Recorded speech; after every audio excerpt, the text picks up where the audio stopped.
I want to tell you something about the apartment I used to live in before I get into what actually happened, because the layout matters and I want you to picture it exactly right. It was a third-floor unit in a mid-sized building.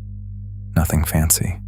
The kind of place where the hallway carpeting is some shade of beige that has never, in its entire existence, looked clean. 6 units per floor. 1 elevator at the far end, a stairwell at the other. My door was the first one from the stairwell, which meant that if you came up those stairs, my apartment was the first one you'd encounter before reaching the other 5 units.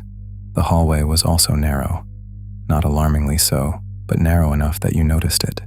When 2 people walked in opposite directions, you had to turn slightly sideways. And because it was narrow, the overhead lights, those flat fluorescent panels that flicker about twice a year and nobody ever fixes, created a particular kind of shadow situation when someone was standing still out there. I'm telling you this now because it becomes important later. I moved in during March, alone. I was 28, recently out of a 4-year relationship, newly transferred to a different branch of my company. The apartment was fine for 1 person, 1 bedroom, a small kitchen, a living room with a window that faced the building across the alley. The front door opened directly into the living room. No entryway, just door, then apartment. The Peephole was original to the building, which I'd guess was built sometime in the late 80s. The glass was slightly warped from age, the kind that makes everything outside look curved, like you're viewing the hallway through a fishbowl. It worked fine. I used it the way everyone uses a peephole, occasionally when someone knocked. That was the extent of my relationship with it for the first 2 months. The first night something felt wrong. I almost didn't register it. It was a Tuesday, a little after midnight. I'd been up late working on a presentation, that thing where you tell yourself 10 more minutes and suddenly it's past 12 and you're starving and completely wired. I went to the kitchen to make toast, and that's when I heard footsteps in the hallway. This sounds like nothing, and I know that. People live in the building. People come home late. The guy in 3E worked nights, and I'd crossed paths with him in the elevator at all hours without issue. Footsteps in a hallway are not a scary thing. Except these stopped outside my door, not slowed. Stopped. Complete stop. The kind where the weight of a person just settles and goes quiet. I stood in my kitchen with a piece of bread in my hand and waited.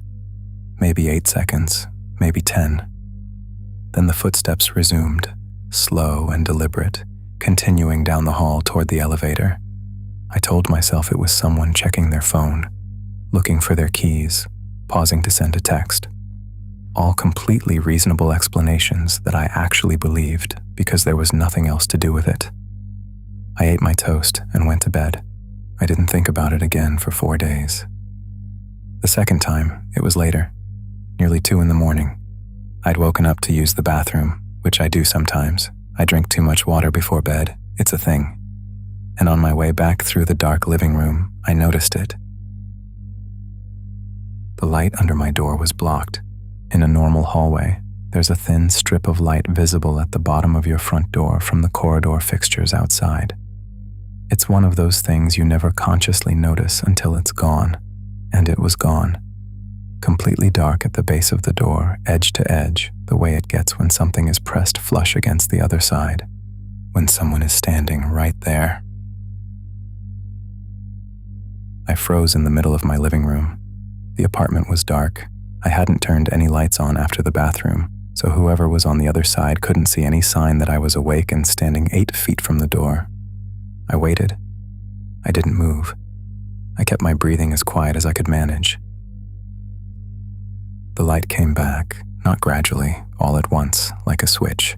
One moment blocked, the next, the thin yellow strip was there along the bottom of the door again, and the footsteps continued, slowly, as if someone had been in no particular rush, heading toward the elevator end of the hall. I stood there for a long time after that. I didn't go to the peephole. I'm not sure why. Maybe I didn't want to see anything. Maybe I'd already talked myself into the most reasonable version of events.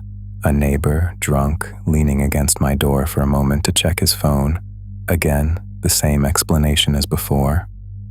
I went back to bed. I barely slept. I told my coworker about it the next day, phrasing it as casually as I could. She said it sounded like the upstairs neighbor coming home drunk, and that this had happened at her old building all the time, and that I should just buy a door alarm from Amazon, one of those little wedge things you put under the handle. So I bought the wedge, and I decided that was that. I'm embarrassed now by how long I spent rationalizing things away, because if I'd gone to the Peephole that second night, I think I would have seen something, and I think things would have gone differently. But I didn't go. I stood in my dark living room and let the reasonable explanation win, which is, I think, exactly what you do when your brain is not quite ready to accept the other one. The third time was a Friday. I'd had a couple of drinks with some people from work, came home around 11, not drunk, but loose. The kind of relaxed where everything feels slightly muted. I was sitting on the couch in the low light of my laptop screen when I heard the footsteps. This time I recognized them immediately. I don't know how else to explain it except to say that by the third time, there was a familiarity to them. The pace, the weight, the way they slowed as they approached my end of the hallway, because they stopped again, outside my door, and the light at the base of the door went dark. This time I got up. I crossed the living room as quietly as I could. The couch, the coffee table, the 3 feet of open floor. I reached the door and leaned in toward the peephole, cupping my hands around my eyes the way you do to block the light on your side and get a clearer view. The hallway was empty. I mean that. I looked through the warped fisheye glass and the corridor was completely vacant. The beige carpet, the fluorescent panel at the far end, the closed door of 3C across the hall. No one. The light at the base of my door was no longer blocked, which meant whoever had been there had moved in the 2 or 3 seconds it took me to cross the living room. I stayed at the peephole for a while, watching. Nothing moved. Eventually, I went back to the couch, but I kept thinking about the light. It had been blocked. I hadn't imagined it. Someone had been standing flush against my door, and by the time I pressed my eye to the glass, they were already gone. Which meant they'd moved fast, not walking away fast, just gone fast. I started paying attention in a different way after that, more deliberate. I began leaving my living room light off when I was home at night so that the strip under the door would show clearly against the dark of my apartment. I started checking the peephole not just when someone knocked, but randomly, before I went to bed. When I got up for water, it became a habit, and habits become invisible, and for about 10 days nothing happened, and I started feeling stupid about the whole thing. The 4th time I was ready. It was a Wednesday, late. I'd been lying on the couch reading on my phone when I heard the elevator at the end of the hall open and close, footsteps on the carpet, coming in the direction of my end of the building. I got up before they stopped. I crossed the living room already knowing what I was going to do. I moved to the door slowly, not making a sound, and I was already at the peephole by the time the footsteps slowed to a stop just outside. I looked through. There was a man standing in the hallway. He was positioned a few feet away from my door, not flush against it yet, not quite there. He was tall, wearing dark clothes, a jacket with the hood pulled up even though we were indoors. He was facing my door but with his head slightly down, like he was looking at the floor just in front of it, not moving, not checking his phone, not looking for keys, just standing there. I watched him for what must have been close to a minute. He didn't move at all, and I know how this sounds. I know the obvious thing to say is just call the police. But something about the absolute stillness of him made me feel like I couldn't, like making any sound or any movement would shift something irreversibly. I just stood there with my eye to the warped glass and watched this man stand in the hallway doing nothing. And then he looked up, directly at the peephole, not at the door in general, not at the number plate or the frame or the hallway ahead of him, at the peephole specifically. The tiny dark circle in the center of my door. He raised his head slowly and looked right at it, and through the warped fisheye glass, even with the distortion, even at that distance I could see that his eyes were open and he was looking at exactly the right spot. I don't know if I made a sound. I think I did something involuntary, a sharp breath, a shift of weight. Because the moment I pulled back from the door, not even all the way, just an inch, just enough that I was no longer pressed against it, he took one step toward my door, one single slow step, like he'd felt it, like he'd known I was there. I stepped back from the door all the way. My heart was going too fast, and I couldn't think clearly, but I managed to get my phone from where I'd set it on the cushion, and I called the local station's non-emergency number because I was scared to call 911 for something that was technically still just a man standing in a hallway. I whispered what I could to the dispatcher. Man in the hall, 3rd floor, won't leave. She said she'd send someone out. I didn't go back to the peephole. I stood in the corner of my living room with my back to the wall and I waited. The light under the door went dark once. I didn't move. I watched it come back. I heard nothing from the hallway, no footsteps walking away, no movement at all, just silence. 2 minutes, 5. The light stayed on, nothing blocked it again. I don't know when he left. I don't know how he moved without me hearing it. The hallway in that building echoed. Footsteps carried. I had heard him arrive. I should have heard him go. The officer who came was a young guy, professional and unhurried in the way cops are when they're fairly confident nothing is wrong. He walked the floor, knocked on the other doors, checked the stairwell. He came back and told me there was nobody up there and that the stairwell door was closed but not locked, so whoever it was could have gone down quickly. He asked me if I had any idea who the person might be. I said no. He told me to keep my door locked and that I could call back if anything else happened. He didn't say it dismissively, but he also left, and I was alone again in my apartment at 2 a.m. That night, I made sure the wedge was in place and added the deadbolt and the chain, all 3 together, stacked, which I hadn't done before. Then I did something else. I put a piece of electrical tape over the peephole. On the outside, the exterior lens, the side that faces the hallway.